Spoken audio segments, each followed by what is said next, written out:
Aujourd'hui maintenant, nous allons presque clôturer l'année.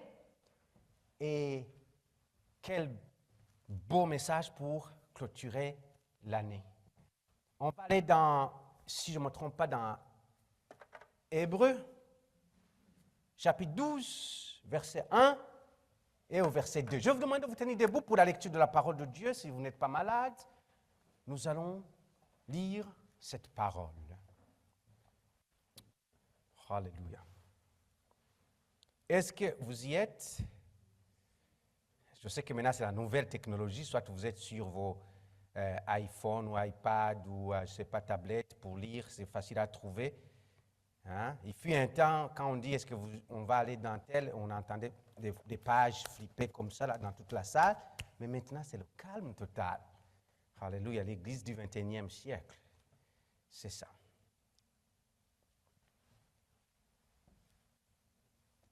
Nous donc aussi, puisque nous sommes environnés d'une si grande nuée de témoins, rejetons tout fardeau et le péché qui nous enveloppe si facilement et courons avec persévérance dans la carrière qui nous est ouverte, ayant les regards sur Jésus, le chef et le consommateur de la foi, qui, en vue de la joie qui lui a été réservée, a souffert la croix, méprisé l'ignominie et s'est assis à la droite du trône de Dieu. On va retourner au verset 1. Moi, je vais lire dans l'autre version, vu que c'est deux versets, ça ne va pas nous retarder. Dans la version sommaire, que j'aime beaucoup, le verset 1 nous dit ceci. C'est pourquoi nous aussi qui sommes entourés d'une si grande nuée de témoins,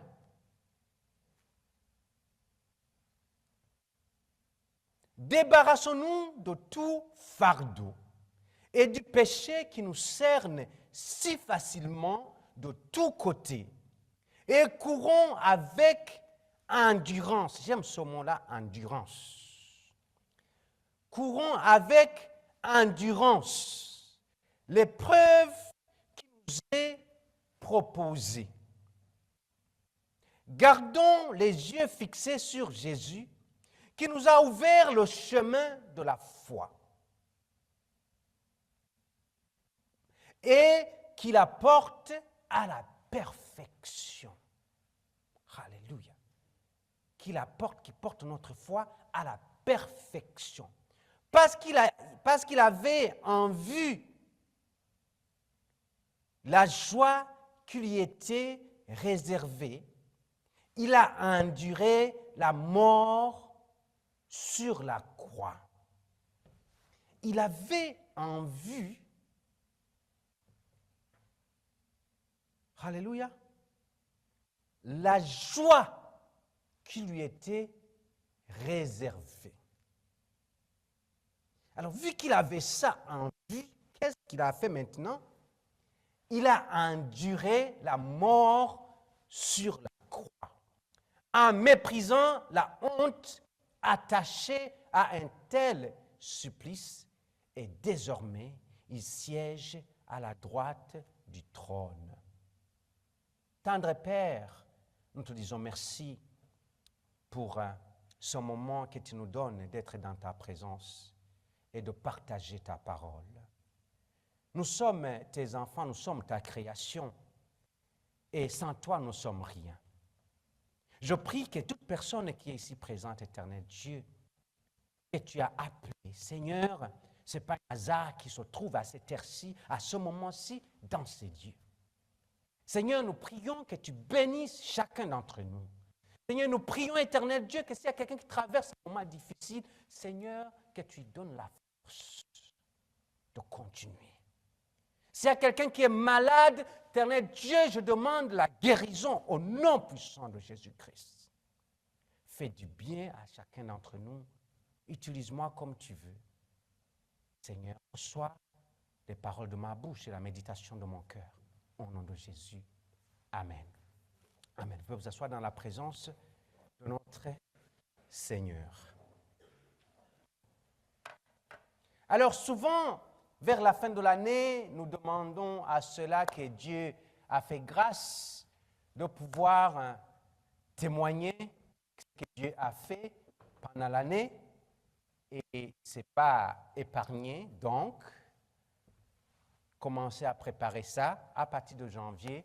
Si vous avez un témoignage, nous voulons que vous puissiez partager ce témoignage avec nous. Amen. Parce que le témoignage non seulement nous encourage, mais le témoignage nous rappelle que Dieu agit encore aujourd'hui, qui n'est pas le Dieu de la théorie ou le Dieu que nous lisons dans un livre, mais que c'est un Dieu qui aujourd'hui fait encore des grandes choses. Amen. Alors, préparez-vous. Alors, aujourd'hui, je vais vous parler à travers d'un thème aussi simple qui est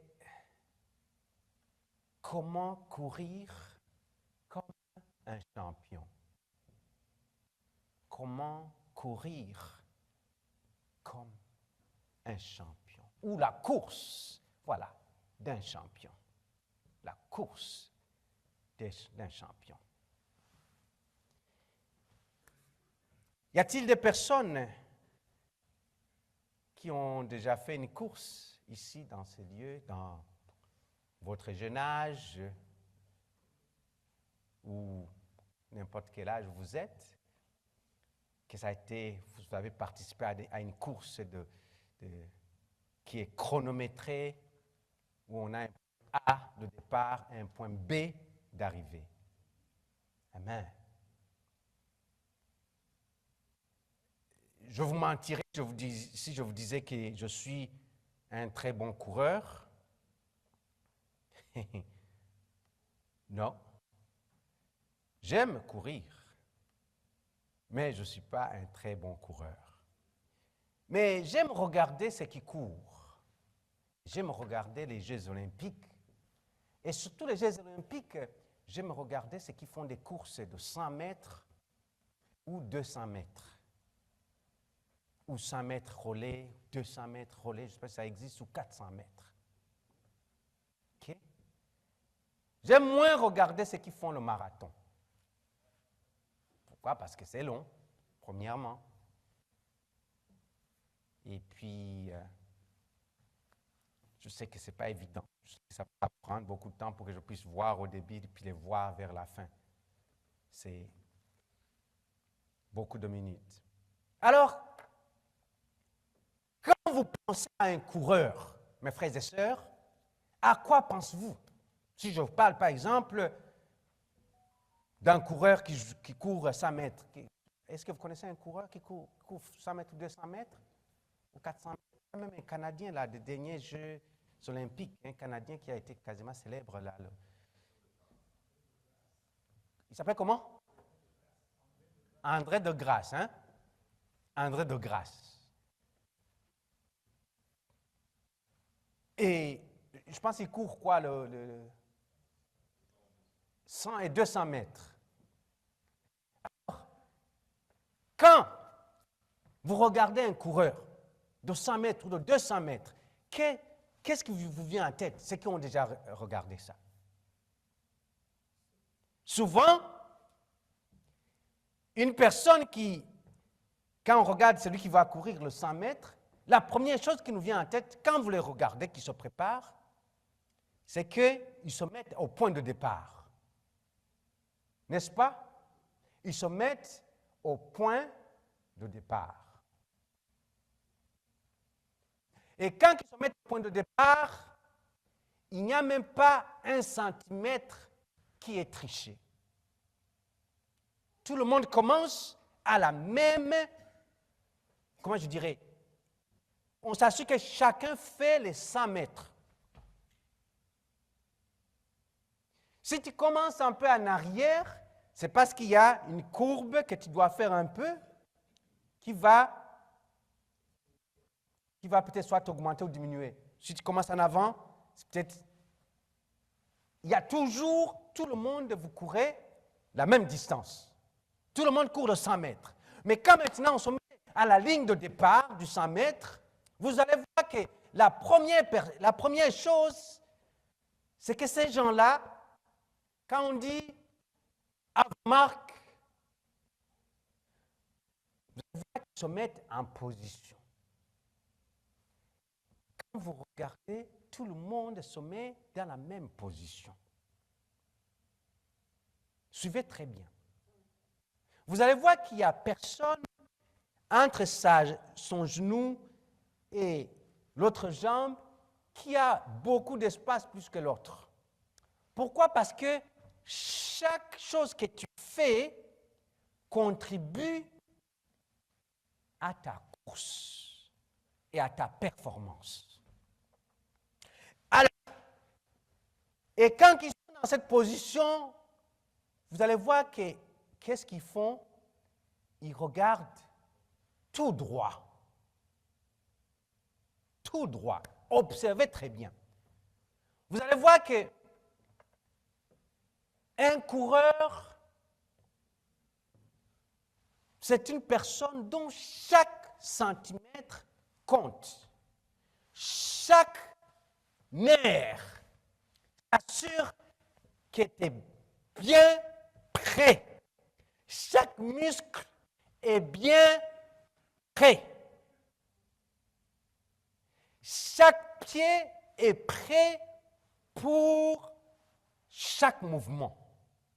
En d'autres termes, tout ce qui est en lui doit être prêt pour cette course. Sinon, c'est l'échec. Alléluia. Alors, quand on regarde un coureur, quand ils disent « prêt, go », vous allez voir qu'il n'y a personne qui regarde à gauche ou à droite, ou en arrière, encore pire en arrière. Ils regardent en avant, même une mouche qui circule à gauche, à droite, ils ne regardent pas. Et dès qu'il dit « go », il court en avant et il court en ligne droite. Il est dans un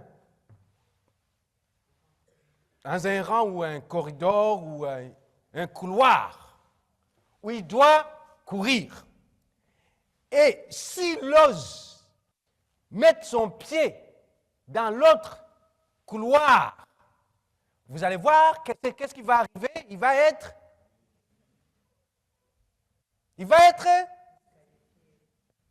donc, un coureur, c'est quelqu'un qui reste dans la voie.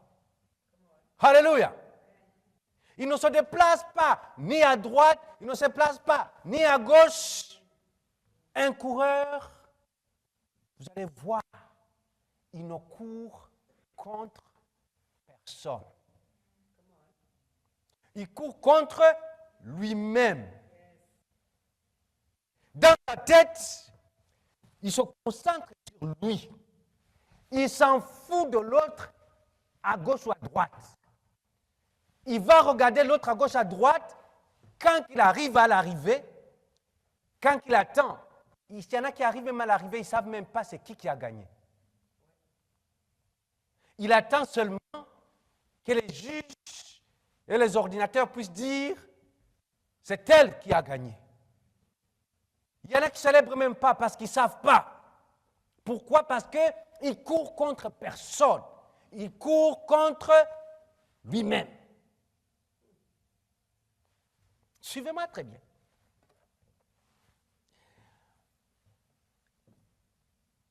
Non seulement il court contre lui-même, mais il court contre la montre.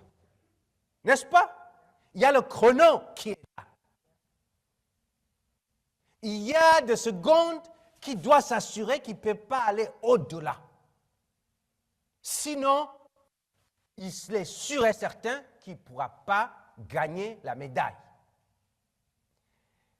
Je vous disais tout de suite que quand il court, dès qu'il est la ligne, de départ, il regarde en avant et il fixe la ligne d'arrivée. Un coureur qui serait bête, c'était un coureur qui va courir sans savoir où se trouve la ligne d'arrivée.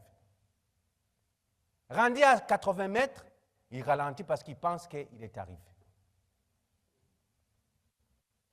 Alléluia. Ou il conserve son énergie pensant que la ligne d'arrivée est à 150 mètres, qu'il va accélérer les derniers 50 mètres alors que c'est déjà arrivé. Donc, il fixe, il a un objectif, il a une ligne d'arrivée. Amen. Est-ce que tout le monde est d'accord avec moi? Good. Vu que tout le monde est avec moi. Maintenant, dans ces écritures-là que nous avons lues, dans Hébreux chapitre 12, versets 1 et 2, toi et moi, nous sommes des coureurs si nous sommes des chrétiens sauvés. Nous sommes des coureurs. Nous sommes des coureurs. Et nous ne pouvons pas être des coureurs selon ce que nous venons de voir et courir n'importe comment. Nous ne devons pas être des coureurs et être des coureurs qui sont en train de mettre les pieds dans l'autre allée et dans l'autre allée et briser tout ce qui est le code qui régit cette course-là. Parce que les coureurs, quand ils mettent le pied dans l'autre allée, ils sont disqualifiés. À la fin, on leur dit, tu es disqualifié. Pourquoi? Parce qu'il y a un code. Et avant qu'ils puissent courir, on leur a donné le code. Ils connaissent le code. Et après, ils sont jugés selon le code qu'on les a donné. Toi et moi, nous sommes des coureurs et nous avons un code. Alléluia. Nous avons des règlements. Nous avons une constitution. Alléluia. Nous avons quelque chose qui guide nos pas. Nous avons la parole de Dieu qui doit guider notre course. Alors nous ne pouvons pas être des coureurs et courir n'importe comment. Quelqu'un dit Amen.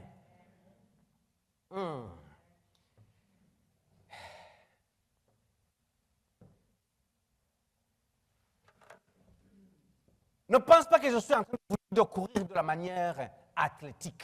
Non, je suis en train de vous dire de courir de la manière spirituelle.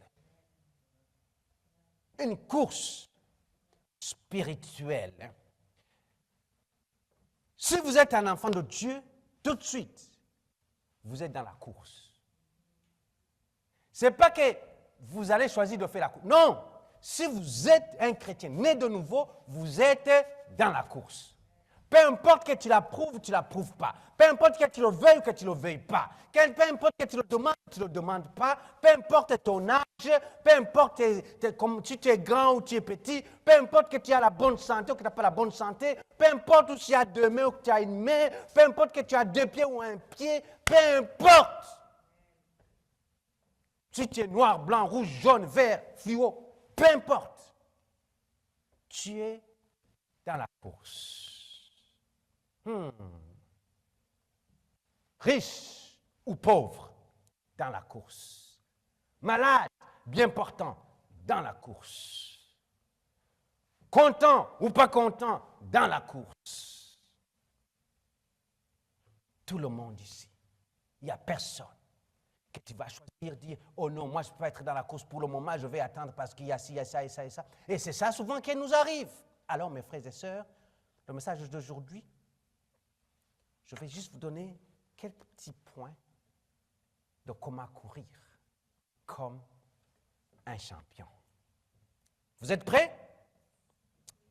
Vu que vous êtes dans la course, que vous devez faire la course, maintenant comment courir comme un champion. Si vous écrivez ce premier point. Premièrement, il y a un but à poursuivre. Il faut qu'il y ait un but à poursuivre pour pouvoir faire la course. Celui qui court le 100 mètres, son but est de gagner le médaille d'or. Amen. C'est de gagner le médaille d'or. Pourquoi il va se mettre là pour courir 100 mètres? Se mettre pour ne pas gagner. Non, il n'y a personne qui va courir pour dire, moi je vais aller courir là-bas pour être dernier. Personne. Il a passé tout son temps à se préparer pour ce moment-là et il va donner le maximum et qui sait que peut-être ce n'est pas lui son tour maintenant d'être celui qui va être couronné de la médaille d'or. Alors, il faut qu'il y ait un but.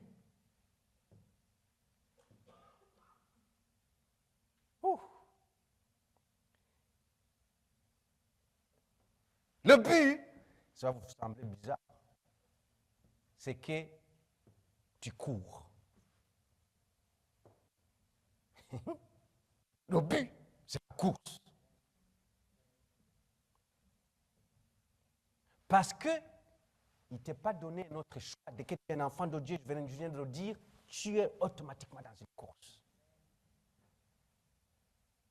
Hébreux chapitre 11 que nous avons lu, qui vient avant, excuse-moi, le chapitre 12, on nous parle des champions qui ont couru la course de la foi.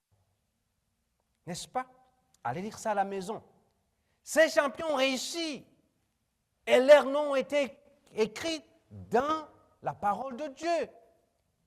Ce qu'on peut appeler, en anglais, ils appellent ça Hall of Fame. Okay? Comme le Hall des champions, je ne sais pas quoi. Mais leur nom, pour qu'ils puissent être écrits dans Hébreux chapitre 11, ils ont dû faire la course. Le problème avec nous, les enfants de Dieu, avec nous, de cette époque, c'est qu'on veut, alléluia, on veut que notre nom soit écrit quelque part sans faire la course. Alléluia. On veut être couronné sans faire la course. Voilà pourquoi l'Église est en train d'élever des chrétiens paresseux. Alléluia. Tu veux dire qu'on dise, ah non, lui là, c'est une femme de prière. Pendant que tu n'as jamais été à la prière. Comment tu veux qu'on dise que tu es une femme de prière? Attends, ici, là, ici. Si je disais les femmes de prière, levez-vous. Qui vont se lever? Il y en a qui ne vont pas oser se lever. Si tu n'es pas capable de te lever, c'est que réellement, le Saint-Esprit est en train de te parler. Reprends-toi. Car tu n'es pas en train de faire la course que Dieu te demande de faire. Tu fais ton inventaire, tu es en échec. Sur 52, non, un mois de vacances. Prenons sur 40 vendredis de prière. Combien tu as pourcentage? Si tu es en bas de 60%, comme on dit ici dans les écoles, c'est un échec. Ici, il n'y a pas d'échec. Très peu. Honte à toi, avoir un chèque dans le royaume de Dieu et avoir la mention A à ton travail. Honte à toi. Oh, l'Église devient calme. L'Église devient calme. Vous ne voulez pas qu'on vous parle de ces choses, n'est-ce pas? Vous voulez qu'on vous prêche que Dieu va faire des miracles, il va ouvrir des portes et les choses vont arriver, vous allez crier Alléluia! Pendant que c'est dans cette course-là que les choses vont se passer. Excuse-moi. Il y a un but, premièrement. Deuxième chose, je vais essayer d'avancer vite.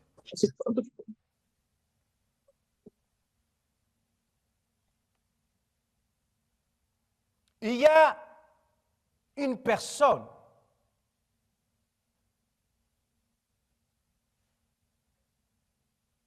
à préparer à cette course. Il y a une personne à préparer à cette course.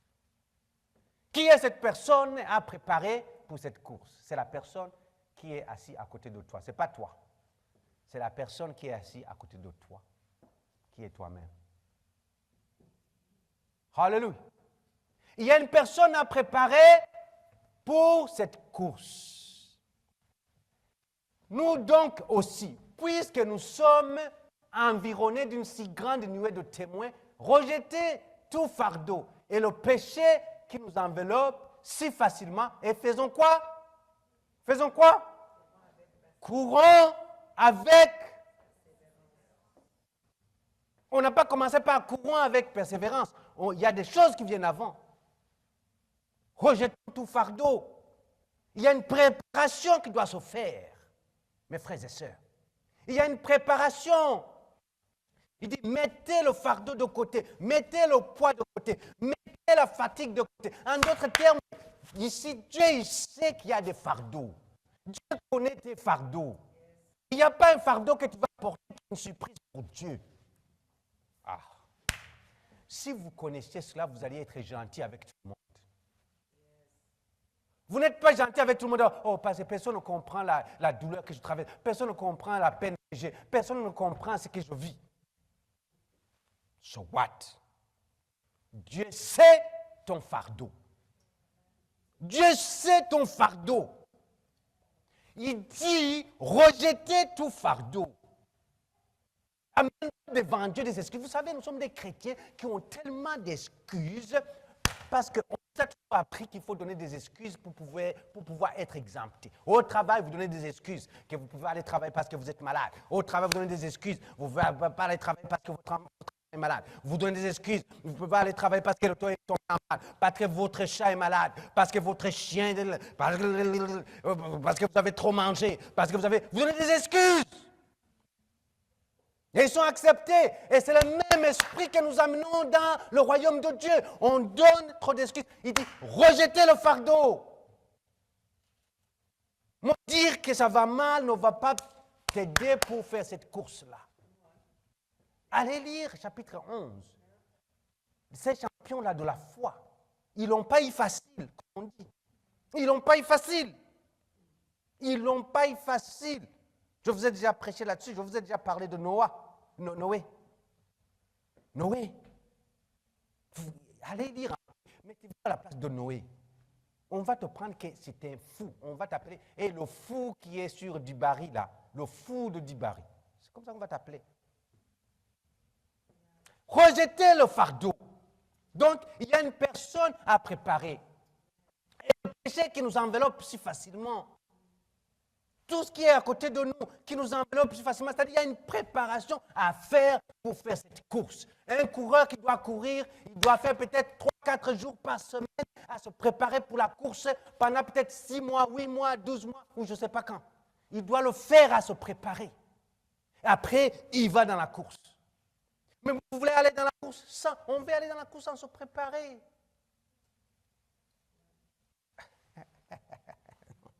Oh Seigneur Jésus, Seigneur Jésus.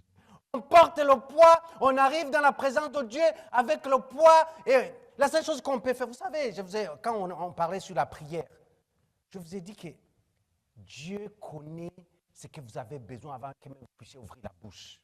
Dieu a besoin seulement que tu puisses aller vers lui, avoir une relation avec lui. C'est la première chose qu'il a besoin.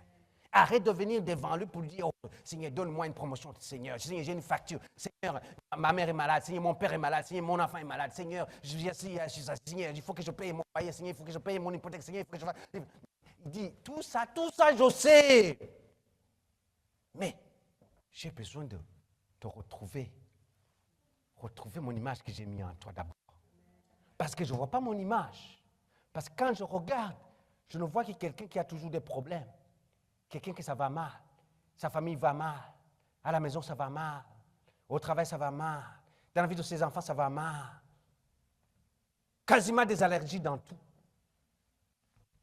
Alléluia. Il y a une personne à préparer. Dans 1 Corinthiens chapitre 6, verset 12, si vous pouvez y aller, ça m'aiderait. Paul dit, tout m'est permis, mais tout...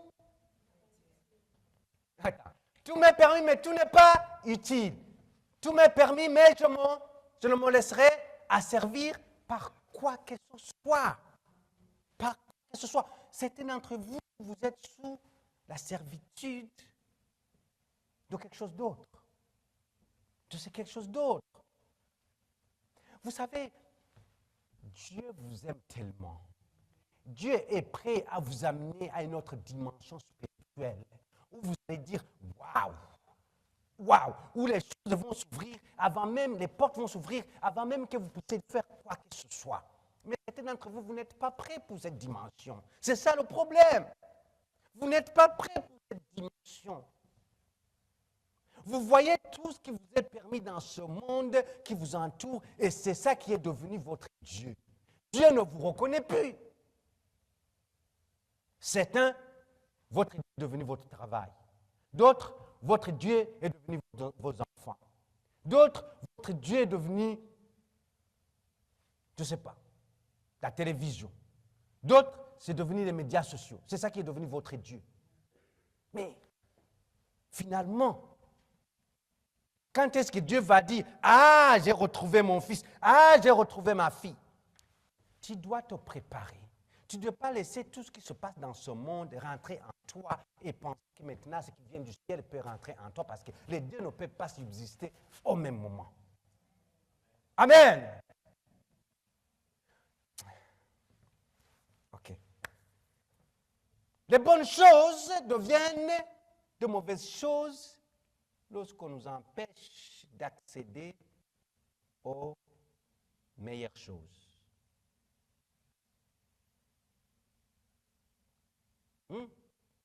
Bonnes choses deviennent de mauvaises choses lorsqu'on nous empêche d'accéder aux meilleures choses. Les bonnes choses qui vous entourent, les bonnes choses. Dieu n'a pas de problème à ce que vous puissiez profiter de la vie qu'il vous donne sur cette terre. Dieu a un seul problème seulement. C'est quand les choses qu'il vous a données sur cette terre deviennent une pierre de chute pour la relation qu'il veut avec vous. Ça devient un problème. Ça devient un problème.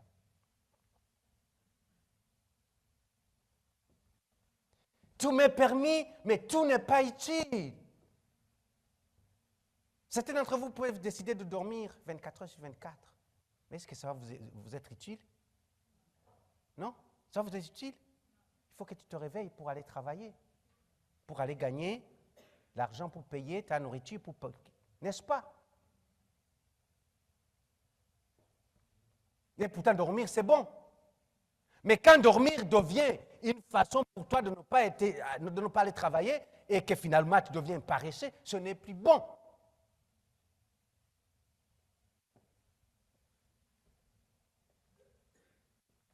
Être marié, c'est une bonne chose. Mais quand ton mari ou ta femme deviennent pour toi une pierre d'achoppement, ce n'est plus bon pour toi. Vous ne comprenez pas ce que je suis en train de dire. Je vais taper fort ici. Suivez-moi très bien. Il y a un démon qui circule maintenant dans les couples chrétiens.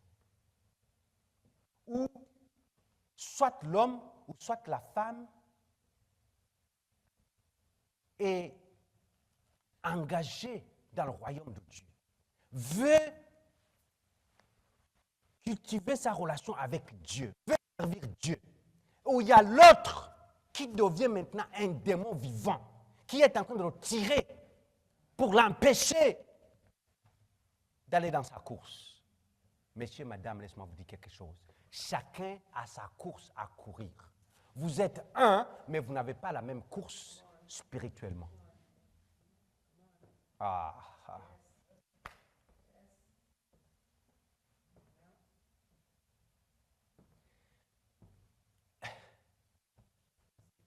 La seule fois où je dis au couple, où je leur dis, écoute, tu t'en fous de lui, tu t'en fous d'elle, c'est quand dans le couple on me dit qu'il y a un qui n'essaie pas de faciliter la tâche d'avoir sa relation avec Dieu. Ça, Dieu me réserve le droit, en tant que pasteur, de dire, tu peux désobéir à ta femme ou à ton mari, allez, fais ta relation avec Dieu. Ça, Dieu l'autorise. C'est la seule fois dans la Bible où quand on dit « femme, soyez soumise à votre mari », c'est la seule fois où la Bible autorise à la femme de ne pas se soumettre à son mari. quand son mari essaie de l'empêcher d'avoir une relation avec Dieu.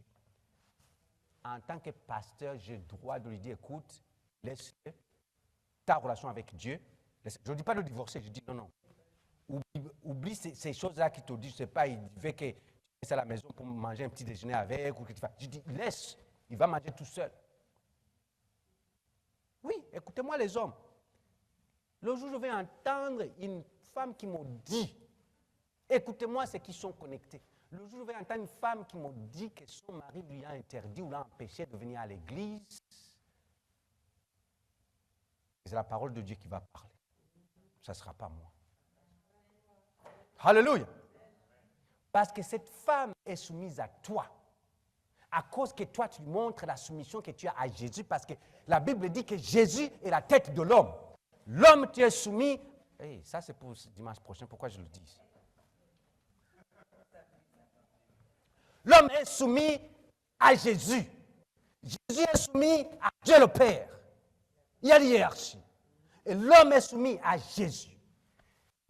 La femme n'a pas le droit de se soumettre à l'homme aussi longtemps que l'homme ne montre pas l'exemple de la soumission.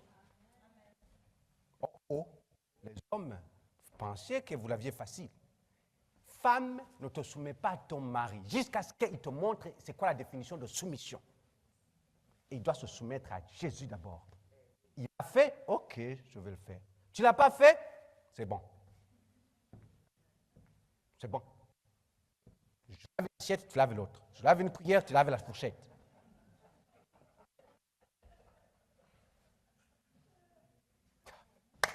Il y a une personne à préparer pour cette course. Si je prêche ça dans mon pays, ils vont me lancer des tomates et des pierres. Parce que là-bas, la gangrène est rentrée, ce n'est que... Ok. Le temps file, il faut que je vous donne l'autre. Non seulement il y a une personne à préparer, mais il y a un prix à payer. Quelqu'un dit un prix à payer. Un prix à payer. Les futurs mariés, ne vous inquiétez pas, je ne suis pas dur avec vous, les hommes. Hein? Non. Noadia, c'est bon, c'est comme ça que je vais lui parler. Ah oui. Amen? Alléluia.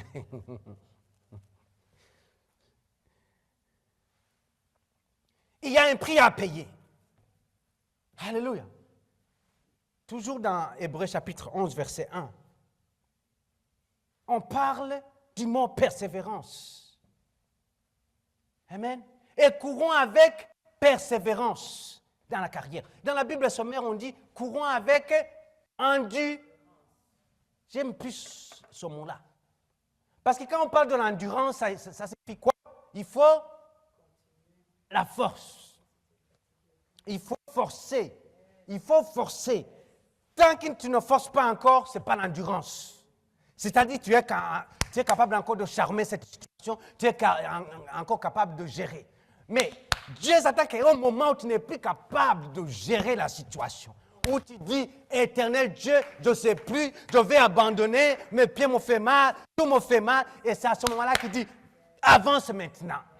Pendant que tout le monde parle de toi, pendant que ta famille parle de toi, pendant que tout le monde dise que là où tu es, on dirait que tu es devenu plus spirituel que le Saint-Esprit, laisse-moi être plus spirituel que le Saint-Esprit parce que je cours, je dois user de l'endurance.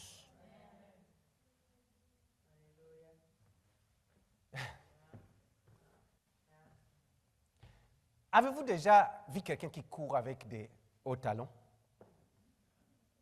Si je vois un coureur qui va à la ligne de départ pour courir 100 mètres avec des hauts talons, une madame avec des hauts talons ou un monsieur avec des hauts talons, c'est le jour. Avez-vous déjà vu quelqu'un qui court avec des hauts talons? Alléluia. Pourquoi il ne court pas avec des hauts talons? Parce que ce n'est pas fait pour faire la course. Donc, quand c'est le moment de courir avec l'endurance, tu mets de côté l'élégance. Ah, certains d'entre vous voulaient être... C'est ok, c'est beau, on vient de la maison de Dieu, bien habillé, on sent bon, on est habillé à notre maximum, hein, c'est bon, hein, j'aime bien m'habiller, hein, personnellement j'aime bien m'habiller. Et vous aimez bien vous habiller aussi? Amen. Vous allez savoir que vous aimez bien vous habiller quand vous voyez qu'il n'y a plus de place dans votre placard pour les habits. Vous m'avez dérouté de mon message. Quand aussi longtemps que tu es dans l'élégance, fais très attention. Parce que l'endurance demande se surpasser. Alléluia. Quand vous voyez les coureurs courir, si tu regardes, essaie de les voir au ralenti quand on montre leur visage. Tu vas voir qu'ils courent comme le visage et tous les joues et tout bouge, tremble parce que chaque muscle est exploité, chaque muscle est sollicité. Il n'y a plus le temps de faire... Ce n'est pas le temps de pouvoir se maquiller. Le temps du maquillage est fini. C'est le temps... Nous avons trop de chrétiens dans l'Église qui sont encore à l'étape de maquillage. Tu regardes quelqu'un à côté de toi, dis-lui, sors devant son miroir. Quitte son miroir. Quitte son miroir. On est trop dans le maquillage. Dans l'Église, on ne veut plus qu'on parle du salut. Dans l'Église, on ne veut plus qu'on parle de la vie de sacrifice, de se sacrifier. Hein? Je viens à l'Église quand il fait beau dehors. Combien de chrétiens ici, vous manquez l'Église parce qu'il fait froid dehors? Combien? Non, pas ici, mais les autres. Non, pas toi. Mais celui qui est resté à côté de toi, qui est toi-même. Des fois, il ne veut pas venir à l'église parce que toutes les conditions ne sont pas remplies. Oh, parce qu'il a dormi tard. Ça, je ne sais pas moi. Ça, j'ai envie de devenir malade quand on me dit que quelqu'un n'est pas venu à l'église parce qu'il s'est couché tard. Des fois, j'ai envie de dire, Seigneur, petit, ne pas l'aider pour qu'il ne se réveille pas. Vu qu'ils veulent dormir. Mais c'est ça que vous êtes en train de dire. Est-ce que vous pouvez faire cette prière une fois avant d'aller vous coucher?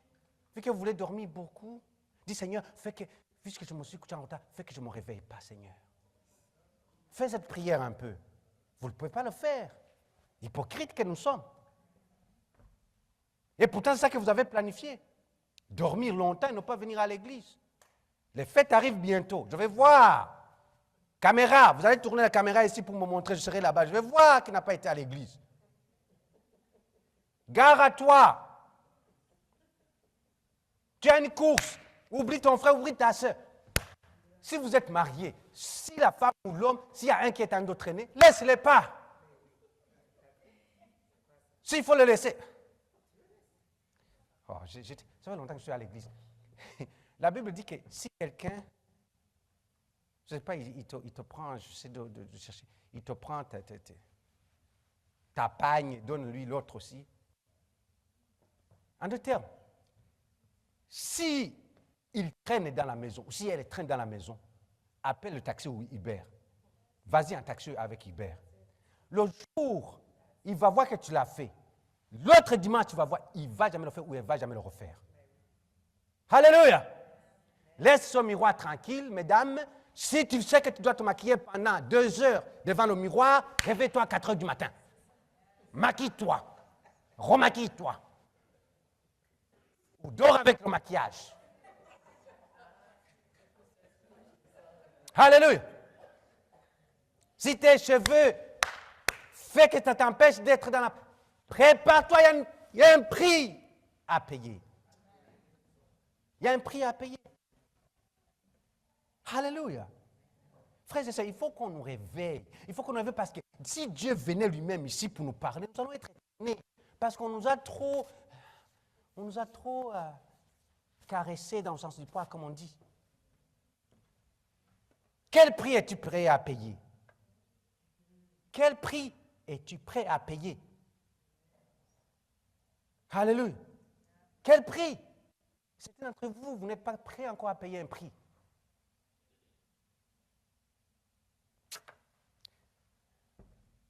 Les chrétiens, pas vous. Vous savez, les autres chrétiens qui sont dans les autres églises que j'ai vus, Vous savez qu'est-ce qui se passe? Vous savez qu'est-ce qui se passe? Souvent, ils ne viennent pas à l'église parce qu'ils ont planifié des activités le samedi soir. Et à ce moment-là, ils se couchent tard, ils n'ont plus d'énergie et ils ne viennent pas à l'église. Vous savez c'est quoi le prix à payer? Pourquoi tu dois être dans ces activités du samedi soir quand tu sais que c'est ça qui cause ton absence à l'église, dans la présence de Dieu? Si tu as un prix à payer, le prix à payer, laisse.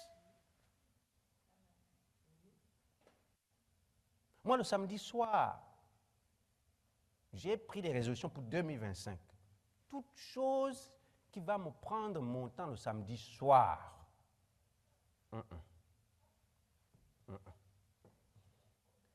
À moins que ce n'est pas moi qui prêche dimanche. Là, il n'y a pas de problème. Je peux aller parce que là, je dors, puis je me réveille, je viens à l'église. Mais, non. Arrête. Fais-la. Si tu dois inviter les gens, invite les gens à partir de 15h jusqu'à 20h. Et laisse les gens partir. Amen, Yann. Amen, Josué. Les amis vont venir te visiter pour te féliciter pour ton mariage. S'ils doivent rester jusqu'à 2h du matin, non! Ça ne marche pas. Je dis non. Demain, je dois être à l'église. Alléluia.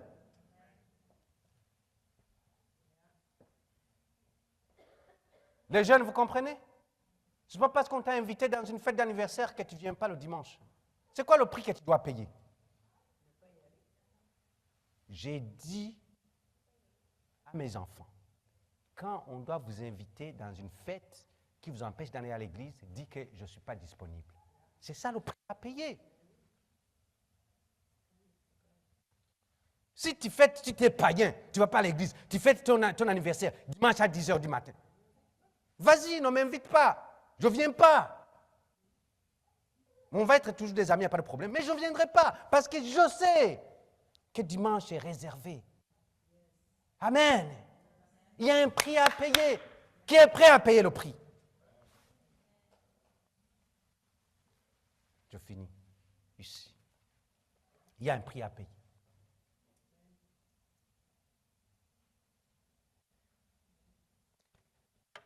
Cette question d'être sauvé et de courir une course, mes frères et sœurs, c'est une occupation à temps plein. Quelqu'un dit à temps plein.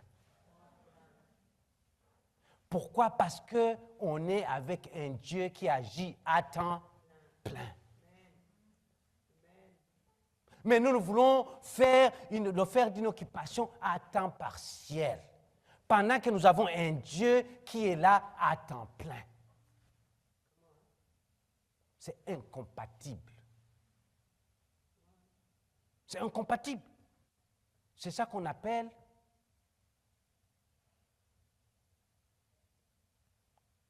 l'infidélité spirituelle.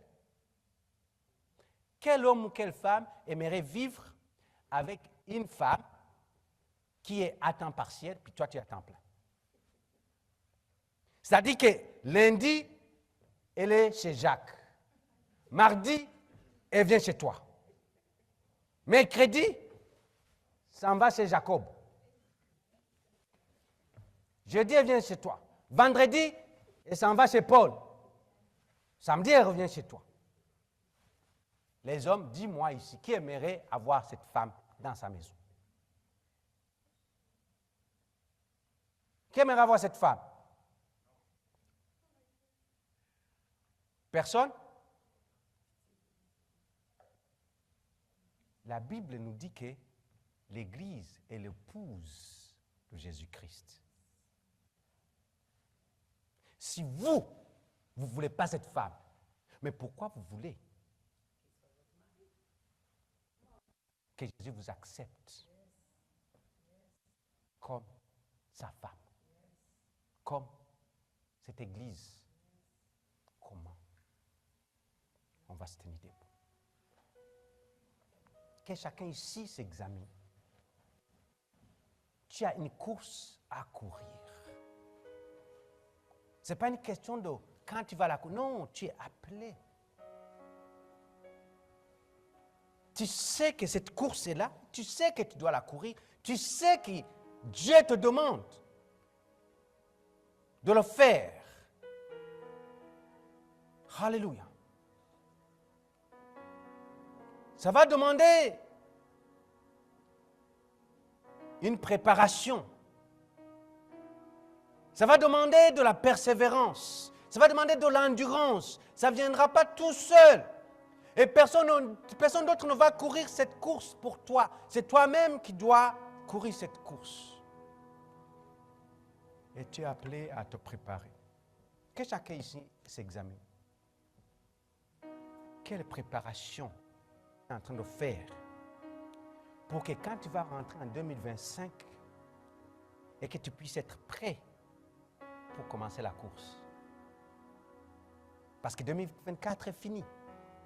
Maintenant, c'est 2025. Tu es dans cette course. Pourquoi Dieu te laisserait entrer en 2025? Pourquoi? Si tu es comme cette femme qui est avec Joseph, qui est avec Jacob, qui est avec Paul, pourquoi? La plupart des fois, qu'est-ce qu'on va faire?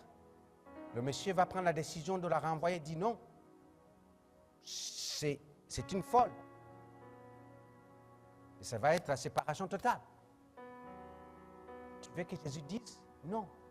Tu es un fou ou tu es une folle que je ne vais plus. Tu n'aimerais pas ça. Jésus a tout payé à la croix pour toi. La Bible dit qu'il savait de quoi sa mission. Voilà, il a fait avec endurance. Voilà pourquoi il a accepté de traverser ce qu'il a traversé. Il l'a fait pour toi. Maintenant, c'est ton travail.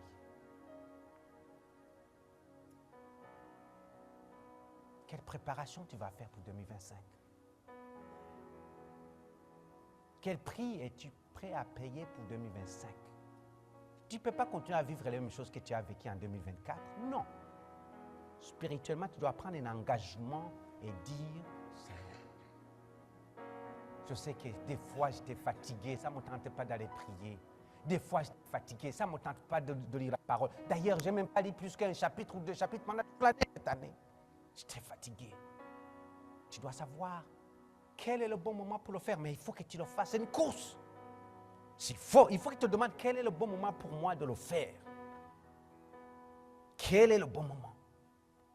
Parce qu'il y a un prix que tu dois payer avant que tu gagnes la course. Tout le monde va gagner cette course, mais seulement si tu suis. Jésus ne va pas te disqualifier.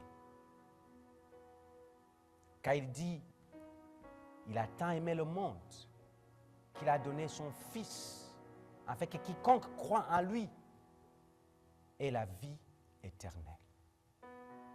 Et la vie en abondance. Il veut, mais c'est toi seulement. C'est toi. Qu'est-ce que tu es prêt à payer comme prix? Tu vas prendre le temps de lire la Bible, de comprendre qui est ce Dieu-là qui t'aime. Prendre le temps de prier, de développer cette relation avec lui, de méditer. Prendre le temps d'être dans sa présence pour le louer, l'adorer. C'est quoi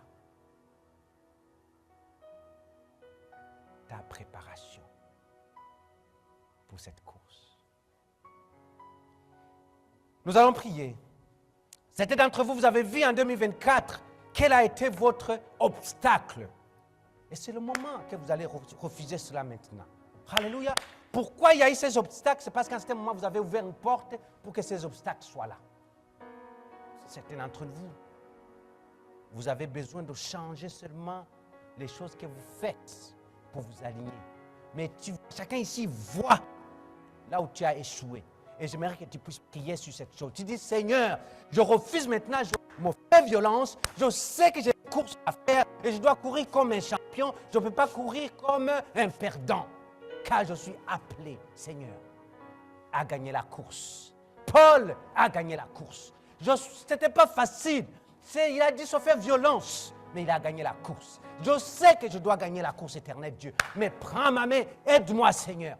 Tout ce qui me bloque encore, tu connais ce qui me bloque. Si c'est ma famille qui me bloque, Seigneur, délivre-moi de cette famille. Éternel Dieu, si c'est mon mari qui me bloque, Seigneur, aide-moi. Si c'est ma femme qui me bloque, Seigneur, aide-moi. Si c'est mon travail qui me bloque, Seigneur, ouvre des portes, Seigneur, pour un nouveau travail. Éternel Dieu, tu connais qu'est-ce qui me bloque. Tu connais. Je sais que personne ne peut courir ma course à ma place. Je suis appelé à la courir. Et si je ne cours pas cette course, je vais perdre et je vais être éliminé, je vais être écarté. Seigneur, j'aimerais vivre le ciel sur la terre ici. Donne-moi la force, l'endurance de persévérer. Seigneur, tu ne nous demandes pas d'avoir une si grande foi en toi. Nous avons juste besoin d'avoir un peu de foi dans un grand Dieu. Seigneur, c'est ce que nous voulons. C'est ce que nous voulons. Alléluia. Alléluia. Alléluia. Père Céleste, j'amène devant toi cette congrégation. Tu connais chacun d'entre nous ici les défis que nous avons. Tu connais, Seigneur, les excuses que nous nous donnons, Seigneur. Beaucoup ici se donnent des excuses. Beaucoup ici font des plans qui les jouent des tours dans leur course. Beaucoup ici ne veulent pas se faire violence. Beaucoup ici veulent vivre la paresse dans leur vie et vouloir gagner la course. Mais Seigneur, à chaque pas, ça prend de l'effort, ça prend de l'endurance, ça prend de la persévérance. Mais il faut qu'on pousse, il faut qu'on continue, car c'est celui seulement qui persévérera jusqu'à la fin, qui verra la gloire de Dieu. Seigneur, je viens briser tout esprit mauvais maintenant. Brise maintenant les esprits qui t'attaquent. Tu les connais. Tu les connais ici. Brise ces esprits. Au nom de Jésus-Christ. Refuse-les maintenant. Refuse. Refuse. Pendant que je prêchais, tu as vu les défauts que tu as. Tu as vu les défis que tu as. Tu as vu les excuses que tu te donnes. Tu as vu là où il y a ton problème. Tu as vu qu'est-ce qui te bloque, tes blocages. Tu as vu. Éternel Dieu, je suis un hypocrite. Si tu es un hypocrite, dis-le. Je suis un hypocrite, Éternel. Aide-moi, Seigneur. Ce que je projette, ce que je montre le dimanche matin, ce n'est pas ce que je suis pendant la semaine. Aide-moi, Seigneur. Délivre-moi. Car tu dis, Éternel Dieu, que celui qui confessera ses péchés lui sera pardonné. Éternel Dieu, pardonne-moi parce que je sais que je te néglige. Voilà la raison pourquoi, Éternel, je ne fais rien. Alléluia, pour garder cette relation avec toi. Car mes yeux sont fixés sur les choses visibles, physiques, comme la récompense. Et je ne vois rien de ce qui est spirituel. Je suis attiré par les choses de ce monde. Et ce qui est du spirituel, je l'ai mis de côté. Pardonne mon frère, ma soeur qui a fait ça. Parce qu'ils sont des hypocrites, Éternel Dieu, selon ta parole. Aide chacun d'entre nous, Seigneur. Oui, les défis vont être là. Oui, les problèmes vont être là. Oui, la maladie va être là. Oui, les difficultés vont être là. Oui, tout va être là, Éternel Dieu. Mais c'est celui qui persévérera, Éternel. Car je sais que tu ne m'abandonneras pas. Tu n'abandonneras pas mon frère. Tu n'abandonneras pas ma soeur. Tu les tiens par la main, Éternel. Et si toi, tu es avec nous, qui sera contre nous? Personne. Merci, Jésus. Merci, Jésus. Avant de clôturer, j'aimerais ici que chacun, tu regardes 2024, comment ça s'est passé. Un petit bilan vite fait comme ça. Et j'aimerais que tu puisses parler ou déclarer 2025, ce que tu veux voir en 2025. Dieu est ici. La Bible dit que là où il y a 2 ou 3 qui s'assemblent en son nom, il est au milieu. Dieu est ici. Tu veux maintenant tracer le chemin pour 2025. Tu ne veux pas commencer en 2025, commencer à penser quoi faire. Non, tu veux maintenant parler, dicter 2025.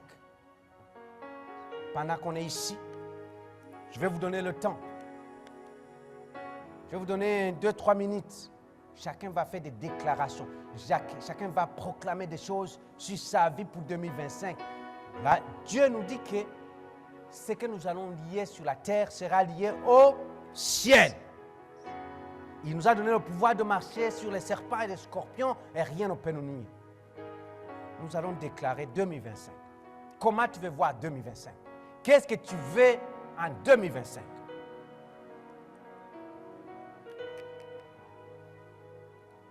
Nous ne voulons pas laisser les choses nous arriver en 2025, mais nous voulons faire arriver les choses en 2025. Nous voulons déclarer des choses dans nos vies et nous voulons les voir arriver en 2025. Qu'est-ce que tu veux en 2025? Qu'est-ce que tu veux que Dieu fasse pour toi en 2025? Où est-ce que tu veux arriver en 2025? C'est le moment. Nous allons prendre ce temps-là. Même si c'est 1 minute, 2 minutes, tu vas parler. Tu vas donner un nom à 2025. Tu vas dire 2025, tu es mon année de joie. 2025, tu es mon année de victoire. 2025, tu es mon année de persévérance. 2025, tu es mon année où je ne me laisserai pas influencer. 2025, tu es mon année de réussite dans mes études. 2025, tu es mon année de réussite dans mon emploi. Tu es mon année de mes réussites. 2025, je ne sais pas. Tu vas déclarer. Es-tu prêt? Chacun ici. Ça, c'est personnel. Alléluia. Ton mari ne peut pas le faire, ta femme ne peut pas le faire, ton père ne peut pas le faire, ta mère ne peut pas le faire, tes enfants ne peuvent pas le faire. C'est toi et Dieu. Tu vas déclarer 2025. Qu'est-ce que tu veux voir en 2025? Oh, Alléluia, alléluia, alléluia, alléluia, alléluia, alléluia, alléluia, alléluia, alléluia, alléluia. Éternel Dieu, 2025 est à la porte, Seigneur. Père Céleste, je ne vais pas sortir de cette porte et rentrer en 2025 sans ordonner, sans parler à 2025. Tu dis dans ta parole que les pas d'un homme sage sont ordonnés par l'Éternel et que tu prends plaisir à ses voies. Seigneur, je veux que tu puisses prendre plaisir à mes voies en 2025. Que tu puisses ordonner chaque pas que je prends. Parce que je sais que la course, alléluia, m'est donnée. Et je vais courir et je vais avancer. 2025, je te déclare. Tout blocage qui est sur mon chemin, tu n'as pas de place. Tu n'auras pas de place car tu vas être vaincu. Car en 2025, je ne suis plus la même personne, et diable, que tu as connu en 2024. 2025, les choses doivent changer. 2025, je prends l'engagement à faire. Je vais voir la gloire de Dieu. 2025, je vais voir la puissance de Dieu. 2025, je veux que je puisse, éternel Dieu, t'invoquer et voir ta présence dans ma vie. 2025, éternel Dieu, je veux que ma vie spirituelle puisse aller à un autre niveau, Seigneur, où tu vas me parler, où je vais écouter ta voix. 2025, je déclare une année de santé dans ma vie. Maladie, tu n'as pas de place. Car ce corps appartient à Dieu. Car j'appartiens à Dieu. Car c'est Jésus qui vit en moi. Alléluia. Maladie, tu n'as pas de place. Le sang de Jésus, il traverse de la tête jusqu'aux pieds son corps et purifie son corps au nom de Jésus. Peu importe les virus qui vont venir en 2025, les bactéries qui vont venir en 2025, je déclare que par les maîtrises de Jésus, je serai guéri de toute maladie que l'ennemi va mettre sur mon chemin.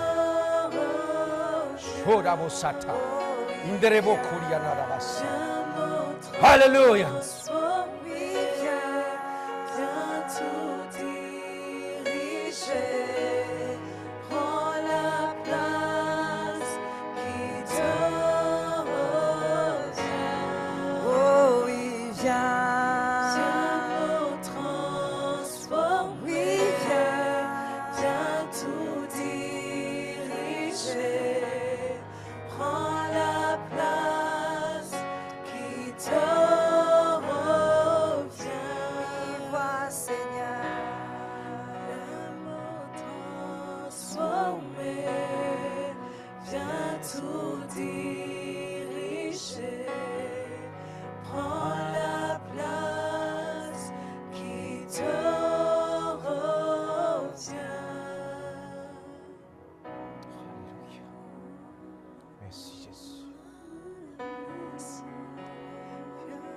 Avant de finir, y a-t-il quelqu'un qui est malade, qui a besoin d'une prière? Si tu es malade, tu as besoin d'une prière, là où tu es, juste lève la main. Là où tu es, lève la main. Merci, merci beaucoup. Merci ma soeur, merci mon frère, merci beaucoup. Amen. Dieu nous a donné le pouvoir de marcher sur les serpents et les scorpions. Vous pouvez baisser les bras. Nous allons déclarer la guérison. Alléluia. Des maladies qui sont connues. Même des maladies qu'on ne connaît pas encore, dont l'ennemi nous avait tendu des pièges. Nous allons déclarer la guérison. Car la Bible dit que la guérison est le pain pour les enfants de Dieu. Alléluia, alléluia, alléluia. Si vous connaissez quelqu'un de votre famille qui est malade maintenant, vous allez citer son nom pendant que vous êtes en train de prier. Si quelqu'un est malade dans votre famille, c'est le moment, c'est le moment. Prions, alléluia. Tendre Père, je viens devant toi, Seigneur, j'amène mon frère et ma soeur qui sont malades, éternel Dieu, dans ces lieux éternels, ou tous ceux-là qui nous suivent en ligne éternelle, les membres de ma famille, Seigneur, qui seraient malades, oh Dieu de gloire. Peu importe la maladie, Seigneur. Je sais que la maladie ne vient pas de toi. Je déclare, je parle un langage de guérison maintenant. Je refuse la maladie. C'est le travail de l'ennemi. Seigneur Dieu, que par tes maîtrissures, il puisse être guéri. Que toute maladie qui est rentrée dans son corps, toute cellule qui a été attaquée, peu importe d'où ça vient. Toi, c'est toi qui as mis ensemble les cellules que nous portons. Tu connais le nombre de cellules qui se trouvent en nous. Tu connais les cellules qui sont malades, plus que même les appareils. Je déclare, Seigneur, que ces cellules soient restaurées complètement. Et là où il y avait la maladie, Seigneur, qu'il y ait la santé, qu'il y ait la guérison. Au nom de Jésus, je déclare que tout plan de l'ennemi qu'il a fait dans le monde invisible, contre qui que ce soit ici, pour tomber malade durant cette période de fin d'année, je refuse cela et je déclare que le sang de l'agneau couvre cette assemblée par le nom puissant de Jésus et que la maladie soit vaincue dans la vie de chacun. Au nom puissant de Jésus. Au nom puissant de Jésus. Au nom puissant de Jésus. Au nom puissant de Jésus. Je vais prier pour les étudiants. Je sais que c'est la période des examens pour la plupart, vers la fin de l'année, amen, vers la fin de l'année, pour tous les étudiants. Alléluia, là où vous êtes, je vais prier pour vous. Là où vous êtes, les étudiants, lève la main, là où vous êtes. Père, merci pour ces étudiants. Éternel Dieu, tu dis dans ta parole que c'est toi qui renouvelles notre intelligence. Seigneur, renouvelle leur intelligence éternelle. Seigneur, que pendant cette période, Seigneur, d'études intensives, Seigneur, pendant, Seigneur, qu'ils font leurs examens, Seigneur, que tu écartes toute distraction de l'ennemi. Car nous savons que les distractions que l'ennemi amène, c'est ça qui conduit à certains échecs que les étudiants peuvent avoir. Seigneur, je refuse les distractions. Les distractions par leurs amis, par leurs médias sociaux, par toute chose qui est autour d'eux. Seigneur, que tous les examens puissent se faire avec une concentration totale. Et que Seigneur, toi-même, tu leur donnes le pouvoir de se rappeler des choses qu'ils auront apprises, afin qu'ils puissent les appliquer lors des examens. Je refuse, Seigneur, tout découragement dans la vie de ces étudiants-là. Mais qu'ils puissent savoir qu'ils vont y arriver. Car toi, tu es avec eux. Au nom de Jésus. Amen. Amen. Amen. Alléluia. Merci beaucoup. Alors, prière finale, si vous le permettez. Vite fait, prends la main de celui qui est à côté de toi, si tu le peux. Prends la main de celui qui est à côté de toi. Et je veux que tu puisses prier pour cette personne que tu prends la main. Alléluia. Abandonne cette personne entre les mains de Dieu. Déclare des bonnes choses sur la vie de cette personne. Ce que tu aimerais avoir, déclare ces choses dans la vie de cette personne. Au nom puissant de Jésus. Au nom puissant de Jésus. Prie maintenant, prie. Éternel Dieu, je prie pour ces mains, Seigneur, qui tient mon frère et ma soeur. Éternel Dieu, qu'elle traverse ses mains, Seigneur. Que mon frère, ma soeur libère, Seigneur, alléluia, la victoire. Mon frère, ma soeur libère la joie. Mon frère, ma soeur libère, Seigneur, alléluia, et la santé. Mon frère, ma soeur, Seigneur, libère, Éternel Dieu, tout ce que cette personne a besoin. Cette personne a besoin, Seigneur, d'un miracle quelconque, qu'un miracle lui soit donné. Cette personne, Seigneur, a besoin, Éternel Dieu, d'une faveur quelconque. Fais-le, Éternel. Cette personne, Seigneur, a besoin qu'elle a fait la fin de l'année se passe bien. Seigneur, je déclare que cette personne, durant la fête, les fêtes de ces fins d'année, Seigneur, que tout se passe bien. Cette personne a besoin d'une réponse avant la fin de l'année. Seigneur, que tu donnes la réponse à cette personne. Merci, alléluia, pour le salut. Merci, Éternel Dieu, pour la victoire. Merci, Éternel Dieu, pour la joie que tu libères. Merci, Éternel Dieu, pour la détermination que tu libères. Merci, Éternel Dieu, pour la persévérance que tu libères. Merci pour l'endurance que tu donnes à cette personne. Tendre Père, laisse que ton amour infini, Dieu Tout-Puissant, la grâce et la paix de notre Seigneur Jésus-Christ et la communion du Saint-Esprit soit le partage de chacun, soit sur la vie de chacun, dans chaque maison, dans la vie de chaque papa, chaque maman, chaque jeune. Au nom puissant de Jésus, nous avons tous prié. Amen, amen, amen. Saluez-vous les uns les autres. Bon dimanche. Que Dieu vous bénisse.